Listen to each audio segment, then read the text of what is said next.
درمیانی شب کی تاریک خاموشی میں جب دنیا سو رہی ہوتی ہے،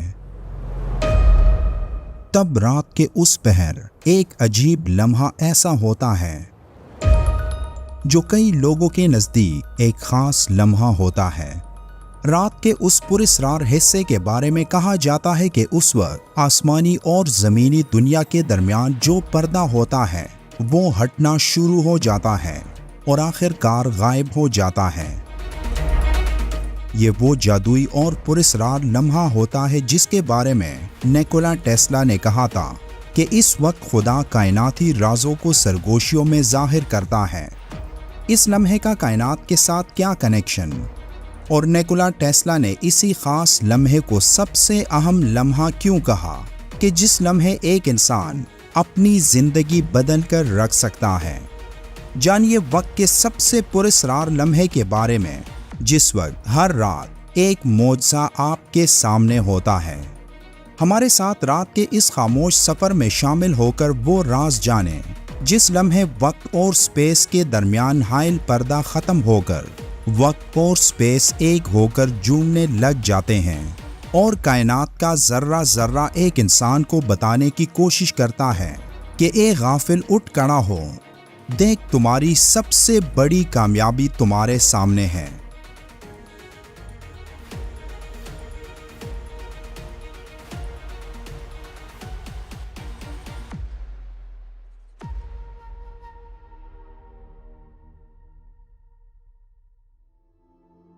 نیکولا ٹیسلا ایک دور اندیش اور ذہین انسان تھا جس نے کائنات کے بڑے بڑے رازوں کو حل کیا تھا اور آج سائنس ٹیسلا کی تحقیق کے بغیر ادھوری ہے۔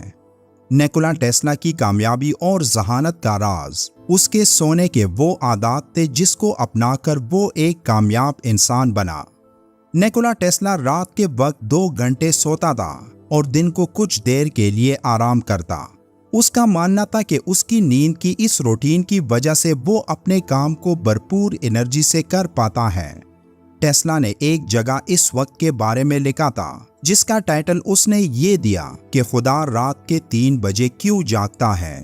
یہ ٹائٹل کسی کی سمجھ میں نہیں آیا، لیکن جب اسے ٹیسلا کے نظریے سے دیکھا گیا تو بات واضح ہونے لگی کہ رات کے 3 بجے کا یہ وقت ہی 24 گھنٹوں میں سب سے طاقتور اور اہم وقت ہوتا ہے،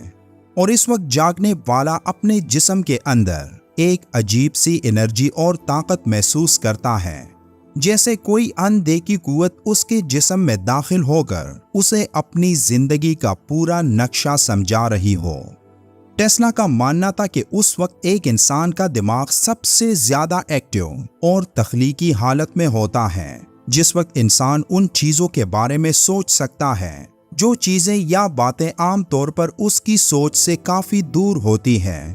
روحانی طور پر بھی اس وقت کو سب سے اہم سمجھا جاتا ہے، اور کئی مذاہب خاص کر اسلام میں کہا گیا کہ اس وقت ہماری جسمانی دنیا اور روحانی دنیا کے درمیان جو پردہ یا رکاوٹ ہوتی ہے، جس پردے کی وجہ سے ہماری یہ دنیا اس روحانی دنیا سے الگ ہوتی ہے، وہ پردہ اس وقت ہٹ جاتا ہے اور جسمانی دنیا اور روحانی دنیا کے درمیان راستہ کھل جاتا ہے۔ نیکولا ٹیسلا کا اس بات پر یقین تھا کہ ایک ایسی طاقت موجود ہے جو ہماری اس پوری کائنات کو کنٹرول کرتی ہے، اور جو طاقت انرجیز کی شکل میں پورے کائنات سے رابطے میں ہے۔ اس لیے نیکولا ٹیسلا نے کئی مذاہب کو سٹڈی کیا، لیکن اس کے مطابق جس مذہب میں اس اندیکھی طاقت یعنی خدا کا تصور سب سے مضبوط اور حقیقی ہے وہ اسلام ہے۔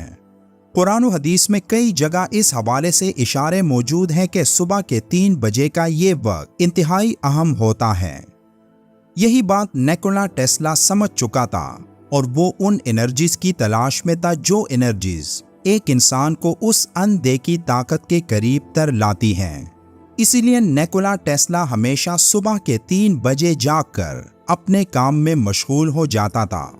کیونکہ موجودہ سائنسی ریسرچ کے مطابق بھی یہ وہ وقت ہوتا ہے جب ہر طرف مکمل خاموشی کا راج ہوتا ہے اور ایک عجیب سا سکون فضا میں پھیلا ہوتا ہے، جس سے ایک انسان کا دماغ اس وقت سب سے زیادہ ایکٹیو ہوتا ہے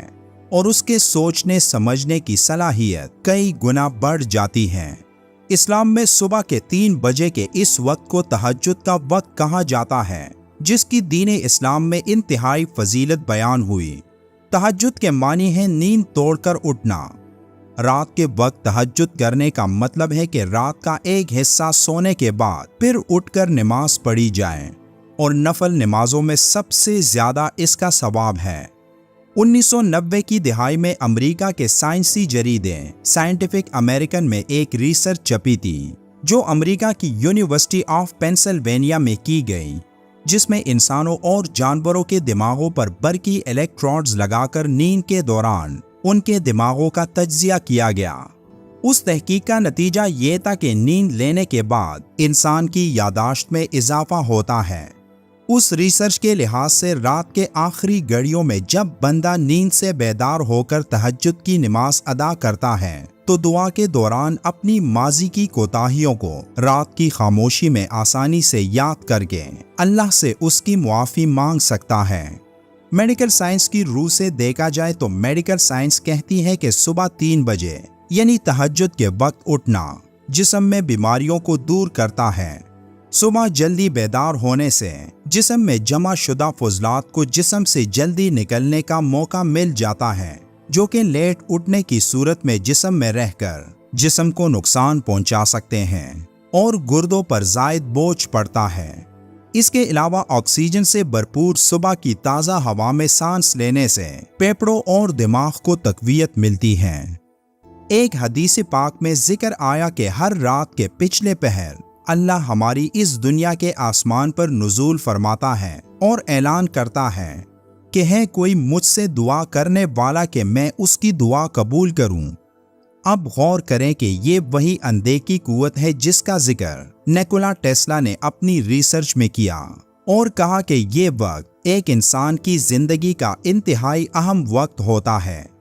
اللہ کے آخری رسول صلی اللہ علیہ وآلہ وسلم جب تہجد کے لیے بیدار ہوتے تو کمرے سے باہر صحن میں تشریف لاتے، آسمان کی جانب نگاہ اٹھاتے اور سورہ آل عمران کی آخری آیات تلاوت فرماتے، اس کے بعد وضو کرتے اور تہجد کی نماز ادا فرماتے۔ نیکولا ٹیسلا کی یہ پوری ریسرچ اللہ نے قرآن کی 2 آیات میں بیان فرمائی، جہاں سورہ آل عمران کی آیت نمبر 190 اور 191 میں ارشاد فرمایا، بلا شبہ آسمانوں اور زمین کی پیدائش میں رات دن کے عدل بدل میں اہل علم کے لیے نشانیاں ہیں۔ یہ ایسے لوگ ہوتے ہیں جو کھڑے بیٹھے اور اپنے پہلوؤں کے بل لیٹے ہوئے اللہ کو یاد کرتے اور کائنات کی پیدائش پر غور و فکر کرتے ہیں۔ ناظرین کرام، غور کیجئے کہ بگ بینگ دھماکے کے ساتھ ہی وقت کی پیدائش ایک انوکھا اور عجیب واقعہ تھا۔ آج ان انوکھے سائنسی حقائق تک پہنچنے کے لیے 180 ممالک کے 15 لاکھ افراد کئی ملین ڈالرز خرچ کر چکے ہیں کہ کیسے ایک زوردار دھماکے سے کائنات وجود میں آئی اور کیسے اس میں وقت کی پیدائش ہوئی اور کیسے اس دنیا کا خاتمہ ہوگا۔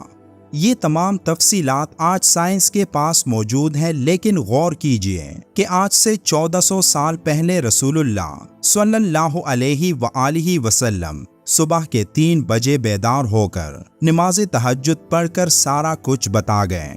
جیسا کہ قرآن میں ہے کہ وہ کائنات کا منفرد موجد ہے، اور جب وہ کسی منصوبے کو وجود بخشنے کا فیصلہ کرتا ہے تو بس منصوبے کے بارے میں کن کہتا ہے اور وہ وجود میں آ جاتا ہے۔ ناظرین کرام، یہ ہے فلکیاتی سائنس کا وہ سمندر حضور اکرم صلی اللہ علیہ وآلہ وسلم کی نماز تہجد سے کھلا۔ اللہ تمام اہل علم کو اس نماز کی توفیق عطا فرمائے، آمین۔